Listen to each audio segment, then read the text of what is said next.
Hey there, everybody, and welcome back to Empowered Aging. I'm your host, Dr. Elise Snipes. Today, we're talking about aging, thin skin, and inflammation. Why does aging increase inflammation? Well, let's start at the very beginning. As we age, our skin becomes thinner and we tend to spend less time outside. Both of these things impair the body's ability to make vitamin D, which is a powerful anti-inflammatory. As a matter of fact, over 60% of older adults are deficient in vitamin D. So what does vitamin D do? We've heard it's the sunlight vitamin, but why do we care? Vitamin D is a powerful anti-inflammatory. So when we don't have enough vitamin D, we have more inflammation. Vitamin D enhances antioxidants and reduces oxidative stress. Oxidative stress is that junk that's produced in your body as you go through the day, through normal physiological processes. Now, if you're not very stressed, your body is very able to clear out the junk in a timely fashion. But the more stressed you are, the more junk you produce. And the more junk you produce, the harder it is to clear it from your body. That is called oxidative stress. And as that junk builds up, it contributes to inflammation and aging. Vitamin D actually slows cellular aging and improves bone health, which also helps prevent osteoporosis. All good things. Vitamin D is essential for muscle strength. It helps prevent cancer. It helps prevent cardiovascular disease and type 2 diabetes. It also helps with cholesterol metabolism. So vitamin D is one of those things that's a powerhouse. Vitamin D, in addition to being anti-inflammatory, it also is involved in immunity. When your vitamin D levels are low, you're probably going to get sick more easily. We also have found that people with lower levels of vitamin D tend to have more autoimmune issue flares and more autoimmune issues. Now, it could be because stress lowers vitamin D and stress triggers a flare, and or it could be because stress lowers vitamin D. That means the body's less able to manage the inflammation, which leads to the flare. In any event, we know that people who have autoimmune diseases and have chronic flares of that issue tend to have lower levels of vitamin D. Vitamin D is essential for sleep. As I've mentioned in other videos, no one system of our body works in isolation. No one chemical or vitamin in our body works in isolation. Vitamin D, along with calcium and folate and iron and a whole bunch of other things, are needed in order for your body to break down the food you eat to make serotonin. And then serotonin is broken down to make melatonin, which helps you get to sleep at night. If you don't have enough vitamin D, you can't actually produce effectively and efficiently the amount of melatonin you need. As I just mentioned, vitamin D also regulates serotonin. Not enough vitamin D, not enough serotonin production. We also know that it's involved in the activation of serotonin receptors. So again, not enough vitamin D, not enough serotonin.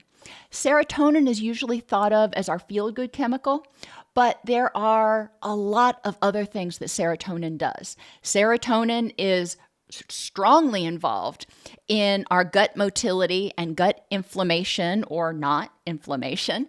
Serotonin is strongly involved in our heart rate and our blood pressure. It is involved in just about every bodily process. So if you don't have enough vitamin D, and it's causing a serotonin deficiency, then you might have a lot of problems or symptoms in multiple areas of your life.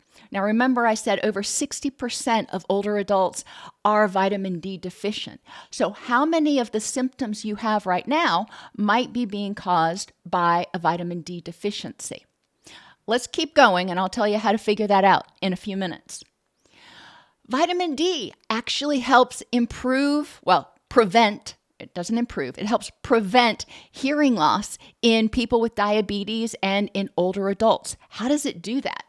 Well, it maintains the bone health of the 3 little bones that are in the ear that are responsible for helping you hear. It helps reduce inflammation in the auditory canal, so those little hairs that vibrate when we hear things stay healthier. Those nerve endings stay healthier. And it maintains the health of the auditory nerve. So vitamin D, again, is essential for maintaining hearing health. Vitamin D, since it impacts serotonin as well as several other neurotransmitters, is involved in preventing anxiety and depression. Now, there's a lot of stuff that can cause anxiety and depression. Just taking vitamin D is not going to magically make you feel better. But if you don't have enough vitamin D, it is going to work against you. It's going to be harder to feel better. People with dementia tend to have lower levels of vitamin D. Vitamin D is neuroprotective. It reduces inflammation in the brain, which is associated with brain shrinkage and the development of dementia. So vitamin D is good for that too. Some people, as they age, develop Parkinson's disease or develop hallucinations. They see things or hear things that aren't there. We call these psychotic symptoms. And I don't like that term, but that's just what they're called. People with low levels of vitamin D tend to have more psychotic symptoms. And by increasing their level of vitamin D to a normal level, not exceeding, to a normal level, their psychotic symptoms decreased significantly. And people with ADHD. And yes, older adults have ADHD too. It's not something you just magically outgrow. If you have ADHD, vitamin D plus omega-3s have been found very effective at helping improve attention and improve cognition. The best sources of vitamin D in the U.S., most of our dairy products are fortified with vitamin D. So look for fortified milk and dairy products and cereals. A lot of your cereals are fortified, which basically means the little flakes go down a conveyor belt and they're sprayed with vitamins. But hey, we'll get it however we can get it. Tuna, salmon, and cod liver oil, are all high in vitamin D, as are pasture-raised egg yolks.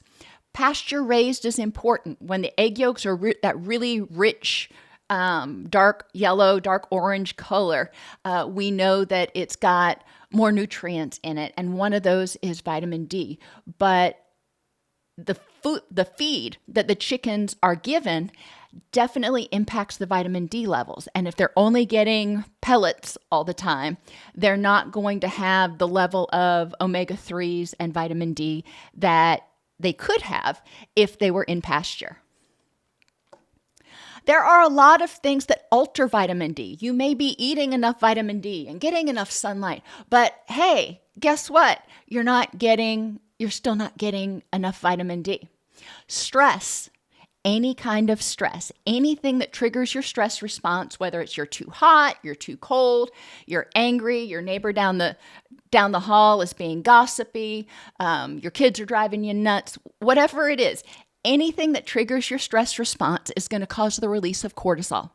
When cortisol is released, it interferes with the body's ability to absorb and use vitamin D. So when you're really stressed, your body is not making use of a lot of the vitamin D that you're taking or ingesting. Chronic use of corticosteroids like prednisone also alter vitamin D levels. Some of you may be on corticosteroids on a regular basis. Obviously, continue taking any medication that your doctor has you on, but make sure your doctor's also monitoring your vitamin D levels.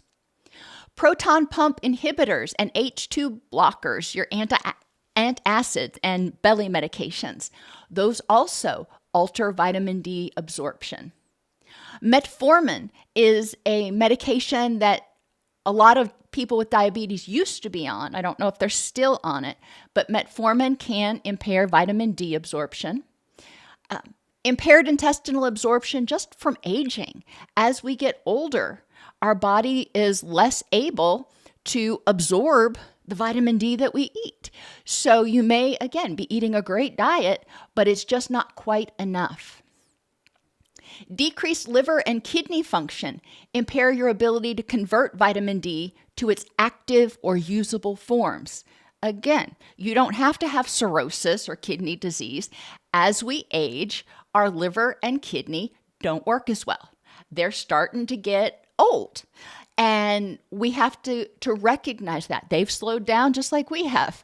And we need to understand that they may not be able to convert some of the vitamin D as effectively, which, again, I sound like a broken record, and I'm going to, is why you need to make sure that your doctor is monitoring your vitamin D levels.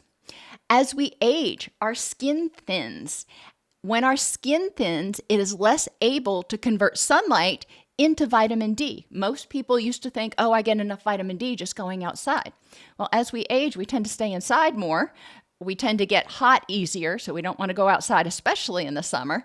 And we have thinner skin that's not as effective at making vitamin D, which is another thing as we age that we need to pay attention to. Reducing stress and inflammation and eating a heart-healthy diet can help in maintaining some of your skin thickness and ability to create vitamin D, but it's not going to do everything. So we need to monitor that. Always consult your doctor before beginning vitamin D. Vitamin D is fat soluble, which means it can be stored in fat and it requires fat to be used. Vitamin D can build up to toxic levels. You don't want toxic levels of anything. Almost everything in our body operates on the Goldilocks principle. We don't want too little. We don't want too much. We want it just right for us. The U.S. recommended daily allowance for vitamin D for people 1 to 70 years is 600 to 800 IU per day. Now, that doesn't sound like a lot, but it's enough. And especially if you're eating a healthy diet and getting outside occasionally. However, since your body may have difficulty absorbing some of the vitamin D or using it effectively or converting it to the types of vitamin D your body can use, your doctor may recommend taking a supplement. Tolerable upper limits for vitamin D is 4,000 IU a day for adults. And a lot of people think, well, a little bit is good, a lot is better. No, Goldilocks principle. Toxicity can be seen after chronic dosing above 10,000 IU per day. Toxicity symptoms result from elevated blood calcium. When vitamin D gets too high, your blood calcium gets too high, which will lead to nausea, vomiting, constipation, dehydration, weakness, irritability, and confusion. You're going to see symptoms similar to vitamin D deficiency and in vitamin D overdose. So again, it is so important to make sure that you are getting monitored.